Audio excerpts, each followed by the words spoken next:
Vamos lá, pessoal. O objetivo desse vídeo é a gente finalizar a discussão do espraiamento da primeira onda de industrializações atrasadas, né? Em direção à Alemanha, França e Estados Unidos, né? Olhando um pouco aqui e depois fazer uma breve síntese das características distintivas desse processo nesses países. A gente já discutiu, os Estados Unidos, né, avançando aqui na Alemanha e na França. E que a gente observa? Há um conjunto de características socioeconômicas necessárias para o avanço do processo da industrialização, ou seja, se tem um contexto socioeconômico e político na Alemanha e na França razoavelmente parecido com aquele na Inglaterra. Qual é esse contexto, né? Avanço na proletarização, avanço na divisão social do trabalho interno, uma integração entre campo e cidade, uma maior complexidade nas relações socioeconômicas associadas ao avanço da urbanização, existência de um equivalente geral, avanço na direção da centralização política, apesar de na Alemanha isso ter acontecido tardiamente, lá por volta de 1870, né? Avanço no estabelecimento das relações comerciais um pouco mais complexas, avanço na direção do estabelecimento do artesanato, da manufatura, do putting out system, depois transitando para a manufatura, pequenas propriedades, um maior grau de adensamento das relações econômicas, maior grau de complexidade. Ok. Porém, deixei para o final de propósito mesmo, porém você tem uma transição, fruto de uma transição do feudalismo para o capitalismo menos avançada, tanto na Alemanha quanto na França, você tem alguns empecilhos no que diz respeito ao avanço no grau de proletarização e no grau de mercantilização da terra. Olhando ali para o caso da Alemanha, você tem a transição, você tem essas características, você tem essas prerrogativas, não na mesma intensidade que na Inglaterra, né? Mas você tem ainda o prevalecimento das regulações gremiais. Nós temos uma dificuldade de romper completamente com as tradições do antigo regime, a organização da produção a partir da lógica de regulações gremiais, a partir da lógica do artesanato com a sua hierarquia. Você tem uma dificuldade de romper essas amarras dos costumes, das tradições, de se passar as habilidades via as tradições das corporações de ofício para uma produção muito mais baseada na segmentação das etapas por meio do putting out system, da desqualificação do trabalhador e da sua conseguinte proletarização. Você tem uma resistência maior à transição em direção a essas transformações que levaria ou que estariam associadas à Revolução Industrial. Na França, você tem uma resistência maior da transição, na proletarização no campo. Então, o campesinato é mais fortalecido, você tem ainda um prevalecimento muito maior da agricultura comunal, havia uma menor relação entre essa agricultura comunal e a integração de mercados nas cidades, ou seja, relembrando lá a discussão na Inglaterra, né? Era necessário uma dupla revolução, campo-cidade, e uma articulação entre elas para viabilizar a acumulação a escala ampliada e avançar na direção da industrialização. Na França você tinha uma lentidão nesse processo também, né? Então todos os pré-requisitos estavam lá parcialmente, mas com algumas limitações. Para tentar contornar esse processo, você tem um apoio decidido do Estado, Estado ainda em formação e unificação lá na Alemanha, né? Na direção da industrialização. O que é isso? Eu tenho diversas, ou seja, quanto mais longe do ideal estão os pré-requisitos, né? Maiores são as necessidades de políticas públicas na direção de se fomentar a industrialização. Isso ocorre na Alemanha e na França. tem um grande incentivo para a construção de obras de infraestrutura, de canais, um incentivo para a integração dos mercados, uma proteção às atividades manufatureiras nascentes, um incentivo à manufatura. Problema, né? Esses incentivos, dados as restrições colocadas anteriormente, vão, de alguma maneira, culminar no avanço da industrialização. Vão bater lá no desenvolvimento da indústria têxtil doméstica, certo? Só que esse desenvolvimento da indústria têxtil vai ser associado a uma estrutura produtiva e econômica muito mais heterogênea do que aquela na Inglaterra. Ou seja, eu vou ter a coexistência entre formas muito distintas de organização da produção. Então, essa transição é uma transição razoavelmente incompleta quando a gente está olhando para a indústria têxtil. Porque ao mesmo tempo que eu avanço na indústria têxtil, eu tenho a coexistência de formas não capitalistas industriais da produção, dadas as limitações na transição feudalismo-capitalismo que a gente citou agora há pouco, certo? Como, apesar dessas limitações, dessa heterogeneidade, a indústria têxtil avança? A partir dos pré-requisitos e a partir também das políticas públicas deliberadas. Mas também pelo fato de você já estar avançando numa indústria que já está estabelecida.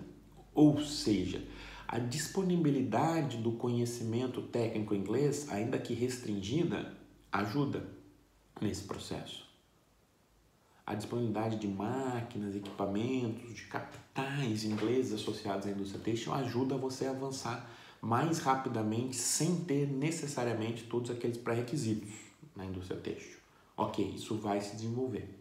Lembrar até, inclusive, que um embrião da industrialização sai lá da Flandres Bélgica. Tem a região da Flandres na França também, ali pertinho. Então, você tem essa transmissão indireta do conhecimento, know-how, até o estabelecimento de relações de capitais ingleses produzindo nessas regiões. Então, isso avança. O problema é que esse avanço ele é heterogêneo, ele é incompleto. Como a gente já discutiu em outro vídeo, há uma incapacidade do D2, Departamento Produtor de Bens de Consumo, revolucionar a estrutura produtiva dos países na Revolução Industrial atrasada. Ou seja, não dá para fazer uma revolução industrial a partir desse avanço centralizado no D2. Isso foi possível na Inglaterra, porque ela foi pioneira e porque ela ocupou o mercado internacional. Agora, nos demais países, não, até pela dificuldade de concorrer com a Inglaterra. Então, a Revolução Industrial atrasada só vai se consolidar, os Estados Unidos é um caso um pouco específico, né? Mas no caso da Alemanha e da França, a partir do avanço do D1. Leia-se, ferrovias. Ou seja, é a partir das ferrovias que eu vou conseguir fazer com que essa transição se materialize numa revolução. Porque aí eu vou abarcar um conjunto muito mais amplo de setores produtivos. Em outras palavras, as ferrovias e o D1 estão para os países de industrialização atrasada, tal qual o mercado internacional está para a Inglaterra na Revolução Industrial originária, certo? As ferrovias que vão viabilizar todo esse processo de espraiamento, de encadeamento maior em diversas formas de organização produtiva e econômica da sociedade. Por quê?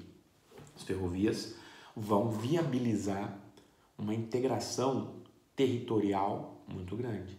Vão viabilizar, em consequência, uma integração territorial que vai bater em novos mercados ou novas possibilidades de mercados. A partir do momento que eu incorporo territorialmente novas regiões, eu posso acelerar o processo de transformação da terra em mercadoria. Logo, eu posso acelerar o processo de proletarização do trabalhador. Eu posso vincular determinadas regiões, caso eu tenha políticas nesse sentido, a uma lógica de reprodução capitalista em escala ampliada. Não quer dizer que eu vá necessariamente fazê-lo, mas se eu não tiver integrado, não faz sentido desorganizar a produção comunal para uma lógica de integração via integração a uma economia capitalista industrializante. Por quê? Porque eu não posso ter acesso ao mercado. Nesse cenário, o avanço das ferrovias cria essa possibilidade. Esse primeiro elemento. Segundo elemento,